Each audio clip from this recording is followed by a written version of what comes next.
Hi friends, ఈరోజు మీరు చూడబోయే వీడియోలో నందమూరి తారక రామారావు గారికి 1965వ సంవత్సరం ఆయన జీవితంలోని మరుపురాని సంవత్సరంగా నిలిచిపోయింది.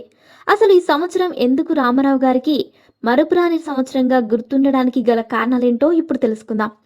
1965వ సంవత్సరం నటరత్న ఎన్టీఆర్ గారి సినీ జీవితంలో మరుపురాని సంవత్సరంగా నిలిచిపోయింది.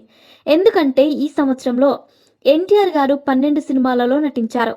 వీటిలో ఒక్క చిత్రంలో మాత్రం శోభన్ బాబు గారు హీరోగా నటించగా ఎన్టీఆర్ గారు ఒక ముఖ్య పాత్రలో నటించారు. ఆ చిత్రం పేరు వీరాభిమన్యం. ఈ ఒక్క చిత్రం తప్ప మిగతా 11 సినిమాలలోనూ ఎన్టీఆర్ గారే హీరోగా నటించారు. అలాగే ఈ 12 సినిమాలలో 7 సినిమాలు 100 రోజులు ఆడగా ఒక చిత్రం మాత్రం 8 రోజుల తేడాతో 100 రోజులను మిస్ అయింది. ఆ చిత్రం పేరు తోడు నీడ. ఈ చిత్రం విజయవాడలోని మారుతి టాకీస్, అలాగే గుంటూరులోని విజయ్ టాకీస్, అలాగే కాకినాడ శ్రీలక్ష్మి టాకీస్లలో 92 రోజులు ప్రదర్శించబడింది. అలాగే ఈ సంవత్సరంలో ఎన్టీఆర్ గారు నటించిన ఆ 12 చిత్రాలు నాది ఆడజన్మే, పాండవ వనవాసం, దొరికితే దొంగలు, మంగమ్మ శపథం, సత్య హరిచంద్ర, తోడు నీడ, ప్రమిళార్చనీయం, దేవత, వీరాభిమన్యం, విశాల హృదయాలు, సిఐడి, ఆడబతుకు. అలాగే ఈ 12 చిత్రాలలో 7 సినిమాలు డైరెక్ట్గా 100 రోజులు ఆడాయి.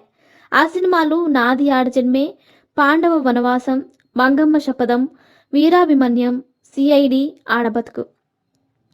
అలాగే ఈ సంవత్సరంలోనే రిలీజ్ అయిన తోడు నీడ సినిమా కేవలం 8 రోజులు తేడాతో 100 రోజులు మిస్ అయింది.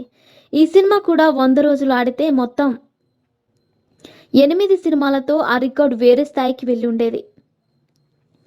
అలాగే మిగిలిన 4 సినిమా విశాల హృదయాలు, దొరికితే దొంగలు, సత్య హరిచంద్ర, ప్రమిళార్జనీయం ఈ సినిమాలు మాత్రం అనుకున్నంత విజయాన్ని సాధించలేకపోయాయి. సో ఫ్రెండ్స్, చూసారుగా. ఇలాంటి మరిన్ని విషయాలు మీరు తెలుసుకోవాలనుకుంటే వెంటనే మా ఛానల్ని సబ్స్క్రైబ్ చేసుకోండి.